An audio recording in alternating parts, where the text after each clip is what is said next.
Hello class, I welcome you all to this session.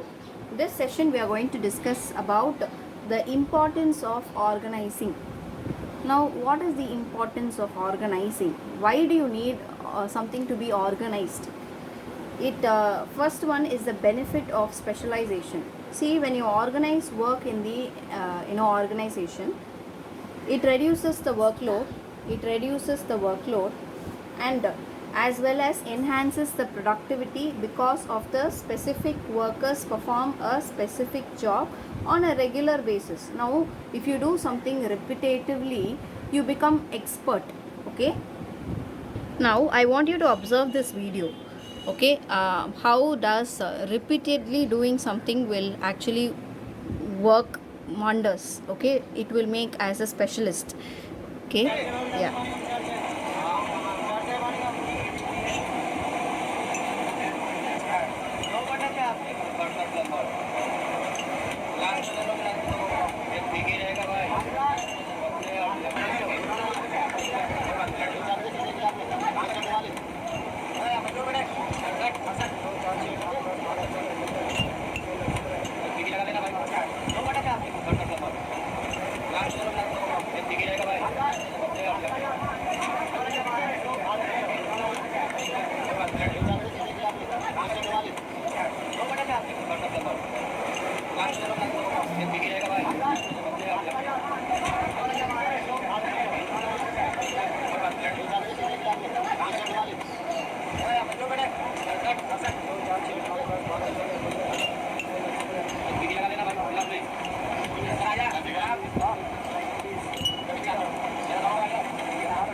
In the previous video we would have seen how fastly that person would have made so many cups of tea. Yes, a glass of tea.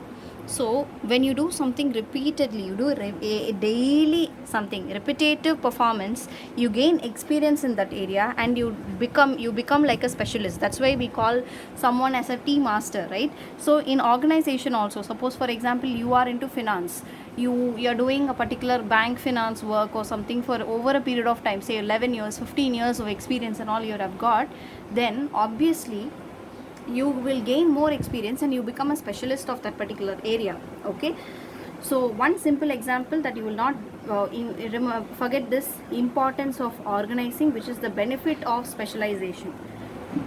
The second one that we are going to discuss is the clarity in working relationship.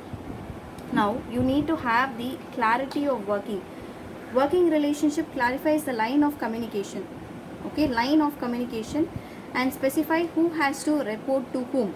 Okay, it creates the line of specialization. Okay, then it helps in creating hierarchical orders, thereby enabling fixation of responsibility and specification of the extent of authority to be exercised by an individual.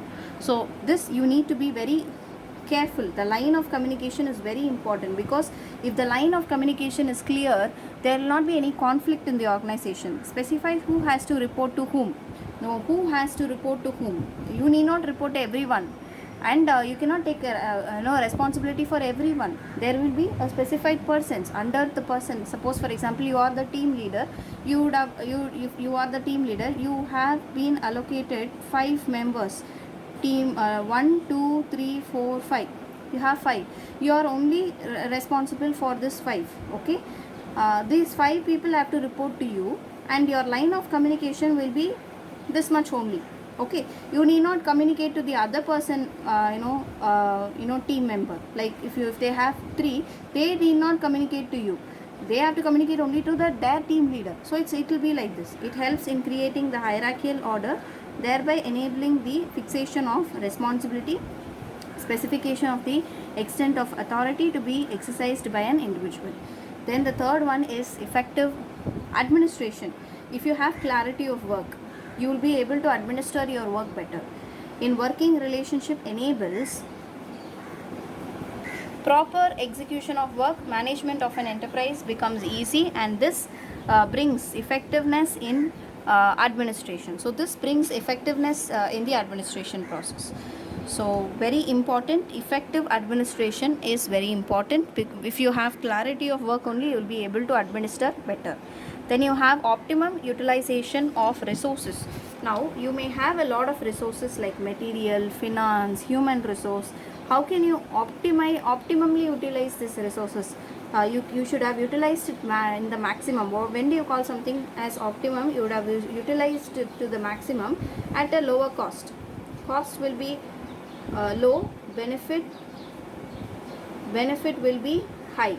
So when you have utilized the resources at this formula, when the cost is low and benefit that it gives high, then you call something as an optimum utilization of resources. So proper adjustment is required to utilize these resources, and proper assignment of jobs to avoid overlapping of work. So you need to avoid this overlapping of work. It brings extra resources. It brings extra resources because the same work is being done by 2 or more people. Then it is not good for the organization. 2 or more people would be extracting so much of finance and material to do a particular work. So it is not good for the organization. The fifth one is expansion and growth. Now what is expansion and growth? Organizing expands and grow. It is allowing more job positions, departments and product lines. So it is when you want to expand and grow, you create more job positions, you have more departments, you have more product line, then you call something as an expanded organization or growth oriented organization. Okay. And adaptation to change. Now this is also an important, allowing the modification of organizational structure according to the changing business environment. Now this is very important. See, business environment is ever dynamic, it is ever changing. So you need to adapt to the change. How? By modifying the organization structure. The seventh point is development of personnels. Now you need to develop the persons by delegating the work. Now by delegating the work, by exposing the subordinates to new areas of work, will actually develop the persons. Say for example, so far you would have only done what is in programming and all. So far you would have done only C or C++.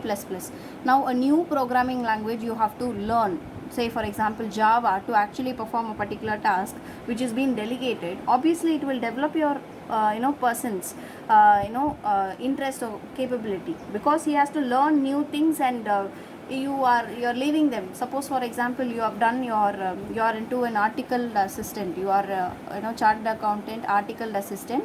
If you would have done in audit, in various forms of audit are there, right? You would have done a medical audit, say for example audit of hospital. Now you are doing an audit of educational institution, audit of banking, audit of commercial enterprises, so audit of sole proprietors. So you have a lot of things. So if you are delegating that work to your subordinate, that subordinate persons will be growing, because they will be exposed to a lot of new things, they will learn and they will be able to grow. And it provides opportunities to the subordinates to utilize these talents. So it provides an opportunity to subordinates to utilize their talents. Obviously, today's class we have discussed the importance of organizing. I will just recap what are the importance or benefits, significance of organizing. First one, it is benefits of specialization. Second one, it gives clarity in working relationship, and it is effective administration. Okay, it provides effective administration. Then you have optimum utilization of resources, and then you have expansion and growth, adaptation to change, and development of personnels. So these are the 7 importance or significance of organizing. Now we are going to look into what is organization structure. We are going to discuss, you first understand what is organization structure. for that I have a video for you. You look into the video and then we will discuss the theoretical part. Structure means. And meet Nancy. She's the Chief Executive Officer, or CEO, of Awesome Corp, a company with 35 employees. Well, this is Jim. He's the Chief Operating Officer, or COO, of Awesome Corp. He's Nancy's second in command and reports directly to her. Jim oversees a wide variety of areas, including production, sales, and marketing. Mulu is the Chief Financial Officer, or CFO. Simply put, he's responsible for the financial health of the company. Nancy, Jim, and Mulu are Awesome Corp's executive team. But Awesome Corp has more employees than just 3. A lot more. Let's take a look at the financial department. As you remember, Mulu is the CFO, and this is his team. Layla is a senior receivables accountant. She manages accounts receivables. That's the money coming into the company from its customers. She makes sure invoices get issued and that Awesome Corp gets paid on time. This is Thomas. He's Layla's peer, meaning that they are likely to receive comparable compensation, and they both report to Mulu. Thomas's area is slightly different though. Thomas handles accounts payable. That's the money that the company pays to its suppliers and service providers. He also happens to handle the company's taxes. Susan is a procurement specialist. She works with the company's suppliers and partners to make sure the company always has sufficient resources and that service contracts are up to date. She frequently scouts new vendors in order for Awesome Corp to get the best prices. Thomas is her manager. Ahoy, Financial Department. Of course, there are more departments. Together, all these employees from Awesome Corp, decision-making power flows from the top to the bottom, with a greater concentration at the top. All companies are slightly different, but this will give you a solid start. For practice, try sketching out an organizational structure of your company or college. Good luck. So I hope that you understood the hierarchy of Nancy's company. So we have the organization structure here. So organization structure refers to the framework within which the managerial as well as the operational task is being performed. Okay. The need for an adequate organization structure is felt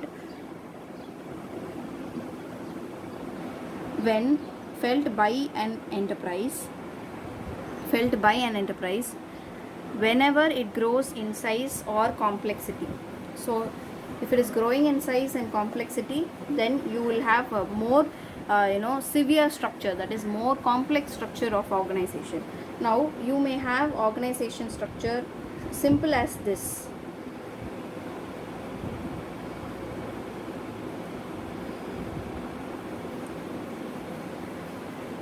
Or you may have the organization structure to be like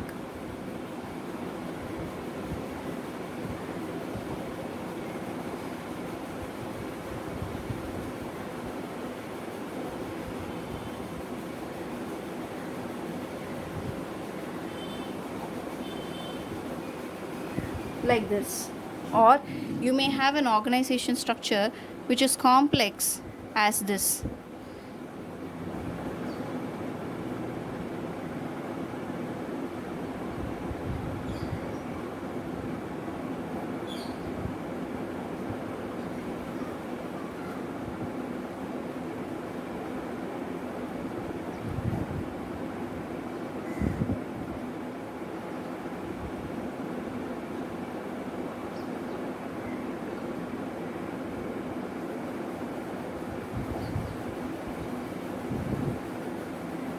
Now they are all position that they have to interact with. Okay, so you may have an organization structure which can be complex as this. Okay, so each person not only reports to one person, but also he need to communicate and submit certain things to the other person. So it can be complex like this. So organization structure, when the organization is growing in size and complexity, the organization structure will also be complex. Okay, so benefit of an adequate organization structure. Now first we are going to discuss what are the benefit of an adequate, that is sufficient organization structure. Number one, the relationship between people, work and resources are well established here. So these three elements are very important: people, work and resources. If it is well established, the organization can do well in the industry.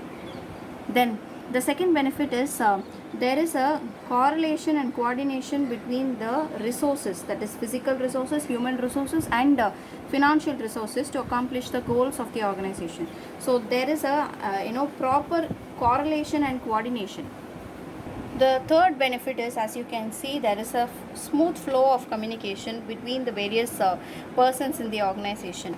So it has a better control of operations. If there is a smooth flow of communication, there will always be a better control of operations. Then you have increased profitability of enterprise. The profit, this is the profit that's been going up. So if there is a effective, adequate organization structure, the profitability of the concern will be going high.